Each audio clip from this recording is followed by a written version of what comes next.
जरा सोचिए, एक आदमी कमर्शियल विमान हाईजैक करता है और फिरौती में लाखों डॉलर की मांग करता है। हाँ, और ये सब करते हुए वो आराम से अपनी सीट पर बैठा है।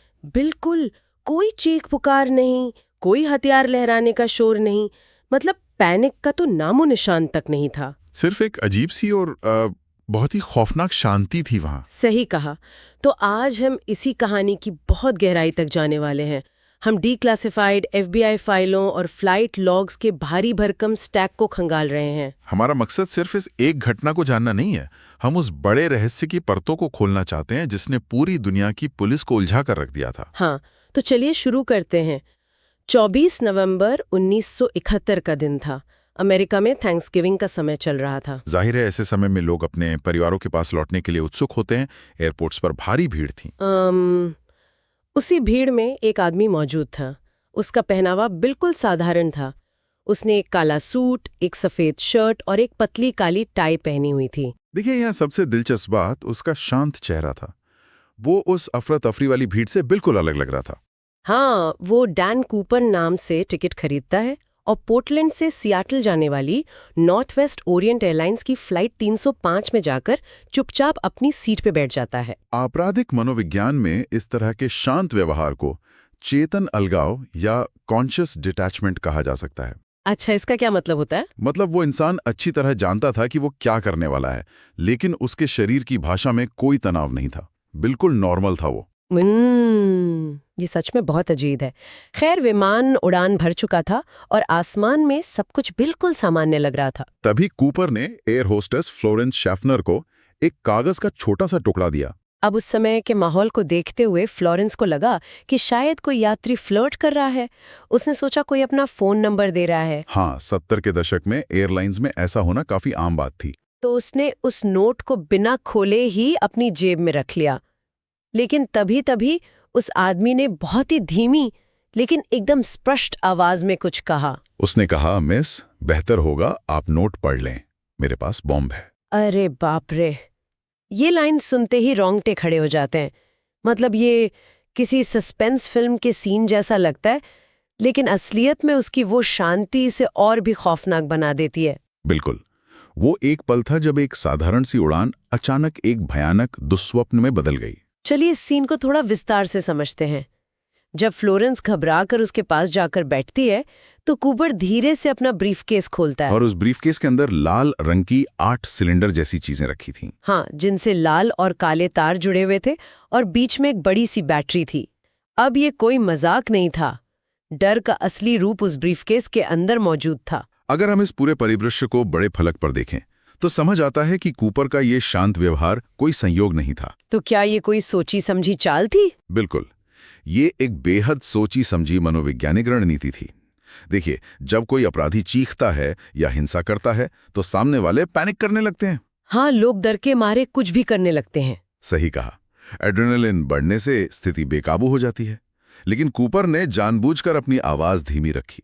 मतलब उसने डर का इस्तेमाल एक हथियार की तरह किया, लेकिन इतने कंट्रोल के साथ कि बाकी यात्रियों को कुछ पता ही नहीं चला। हाँ, उड़ान के अंत तक किसी को भनक नहीं थी कि विमान हाईजैक हो चुका है। वो बिना शोर शराबे के नियंत्रण चाहता था और वो सफल भी रहा।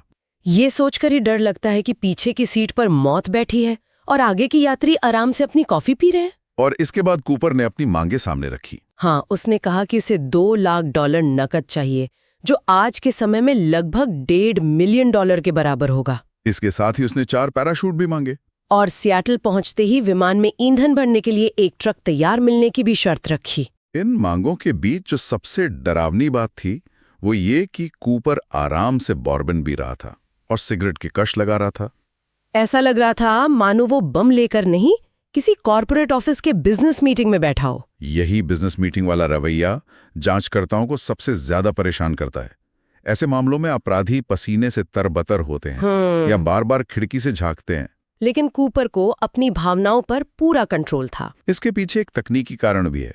कूपर जानता था कि अगर वो पैनिक करेगा तो पायलट भी घबरा जाएंगे और उसकी योजना फेल हो सकती है।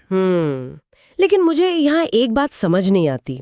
अगर हम उसकी मांगों को देखें तो पैसा और भागने के लिए पैराशूट तो समझ आता है। हाँ, तो दिक्कत कहाँ है? दिक्कत ये है कि उसने 4 पैराशूट क्यों मांगे। मुझे लगता है कि ये पुलिस को चकमा देने की एक बहुत शानदार तरकीब थी। आप ऐसा क्यों सोच रही हैं? क्योंकि अगर वो सिर्फ एक पैराशूट मांगता तो पुलिस या एफबीआई को पता होता कि वो अकेला कूदने वाला है। ऐसे में वो उसे खराब या नकली पैराशूट दे सकते थे। अच्छा, तो 4 पैराशूट मांगने से उन्हें लगा होगा कि वो बंधकों को भी साथ ले जाएगा। बिल्कुल, अधिकारियों के मन में ये डर बैठ गया होगा कि वो क्रू या यात्रियों को भी कुदाने वाला है। इस डर से उन्होंने खराब पैराशूट देने की हिम्मत ही नहीं की होगी। ये तर्क बहुत सही लगता है और एफबीआई ने भी शुरुआत में यही माना था। लेकिन दस्तावेजों से एक और बड़ा पेज सामने आता है। रुको, कौन सा पेज? जब एफबीआई ने जल्दबाजी में पैराशूट का इंतजाम किया तो उन्होंने एक स्थानीय स्काई डाइविंग स्कूल से 4 पैराशूट लिए। उनमें से एक डमी पैराशूट था। Dummy parachute? मतलब जो खुलता नहीं है? हाँ, डमी पैराशूट का इस्तेमाल सिर्फ क्लासरूम ट्रेनिंग के लिए होता है। उसे इस तरह सिला जाता है कि वो खुल ही नहीं सकता। अरे बाप रे! और दिलचस्प बात यह है कि जब कूपर विमान से कूदा तो उसने जानबूझकर या गलती से उसी डमी पैराशूट के कुछ हिस्सों का इस्तेमाल किया था। क्या सच में? यहाँ आकर तो कहानी और भी पेचीदा हो जाती है। मतलब इतने शातिर दिमाग वाले इंसान ने एक डमी पैराशूट चुन लिया। यही तो सवाल है।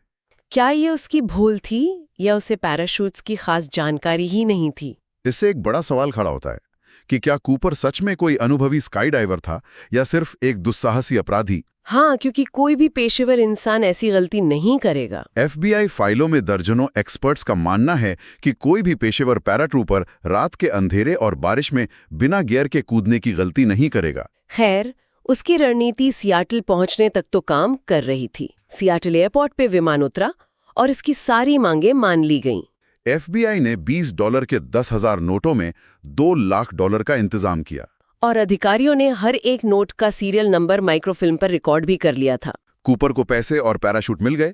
बदले में उसने सभी 36 यात्रियों और कुछ क्रू सदस्यों को छोड़ दिया। अब विमान में सिर्फ पायलट, को पायलट, फ्लाइट इंजीनियर, एक एयर होस्टेस और डैन कूपर बचे थे। यात्रियों के उतरने के बाद विमान का माहौल पूरी तरह बदल गया होगा।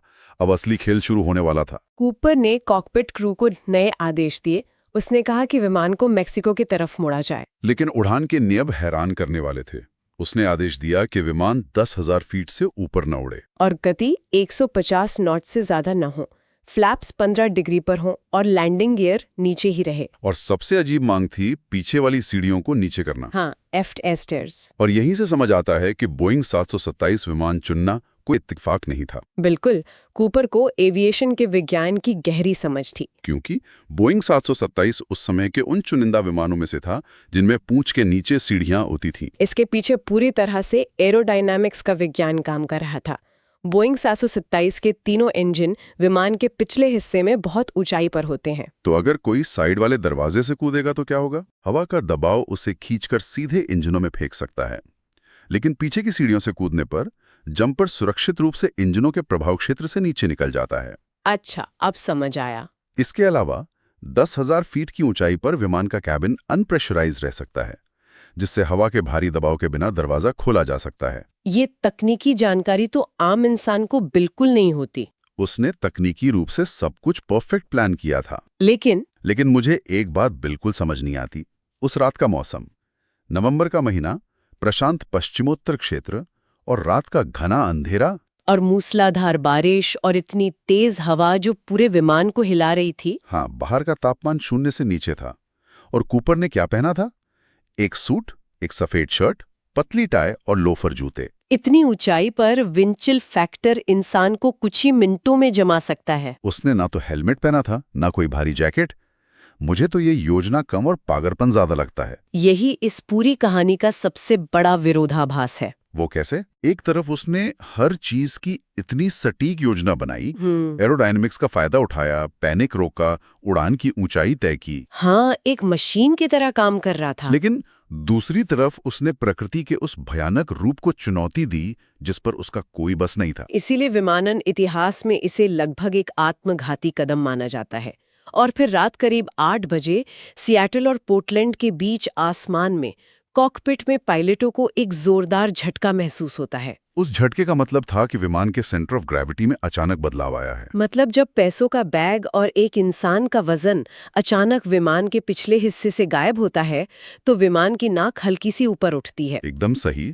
वायुगतिकी में आए इस बदलाव ने पायलटों को बता दिया था कि कूपर अब विमान में नहीं है। वो 10,000 फीट की ऊंचाई से 170 मील प्रति घंटे की रफ्तार से उड़ते विमान से उस भयंकर तूफान में छलांग लगा चुका था। उस छलांग के बाद कूपर सीधे टर्मिनल वेलोसिटी का सामना कर रहा होगा, यानी करीब 120 मील प्रति घंटे की रफ्तार से जमीन की तरफ गिरना, वो भी घने अंधेरे में जहां नीचे सिर्फ देवदार के जंगल और गहरी नदियां थीं। पीछे 2 फाइटर जेट्स भी उड़ रहे थे निगरानी के लिए, लेकिन तूफान के कारण वो भी कुछ नहीं देख पाए। जब विमान रेनो में उतरा तो कूपर गायब था। वो $2 लाख ले जा चुका था। पीछे सिर्फ उसकी टाई क्लिप और कुछ सिगरेट के टुकड़े बचे थे। इसके बाद शुरू हुई अमेरिका के इतिहास की सबसे बड़ी खोज, जिसे नॉरजैक नाम दिया गया। हजारों एजेंट, सैनिकों और पुलिस को लगाया गया। SR-71 ब्लैकबर्ड जैसे जासूसी विमानों से जंगलों की तस्वीरें ली गईं। ऐसा कोई इलाका नहीं बचा जहां जांच एजेंसियों ने उसे न ढूंढा हो। ये तो किसी भयंकर तूफान में काले धागे को घने जंगल के बीच खोजने जैसा था। और नतीजा क्या निकला? सालों तक कुछ भी नहीं मिला। न कूपर का शरीर, न पैराशूट और न ही पैसा। लेकिन फिर 1980 में घटना के 9 साल बाद एक बहुत बड़ा मोड़ आया। हाँ, ब्रायन इनग्राम नाम के 8 साल के बच्चे को कोलंबिया नदी के किनारे रेत में दबे हुए कुछ डॉलर मिले। ये डॉलर पूरी तरह सड़ चुके थे और कुल $5800 थे। जब सीरियल नंबर चेक किए गए तो वो ठीक वही $20 के नोट थे जो कूपर को दिए गए थे। ये सड़ा हुआ पैसा इस पहेली का सबसे महत्वपूर्ण हिस्सा है। सवाल ये है कि वो पैसा वहां पहुंचा कैसे?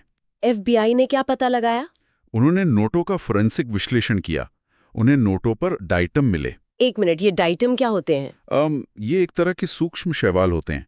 विज्ञान के अनुसार डाइटम हर मौसम में बदलते हैं। अच्छा, तो क्या पता चला उससे? उस अध्ययन से पता चला कि वो नोट उस रात को वहां नहीं दबे थे, बल्कि घटना के कई महीने या सालों बाद पानी के बहाव से बहकर आए थे।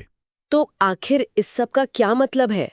क्या वो पैसा सबूत है कि कूपर उस रात मारा गया?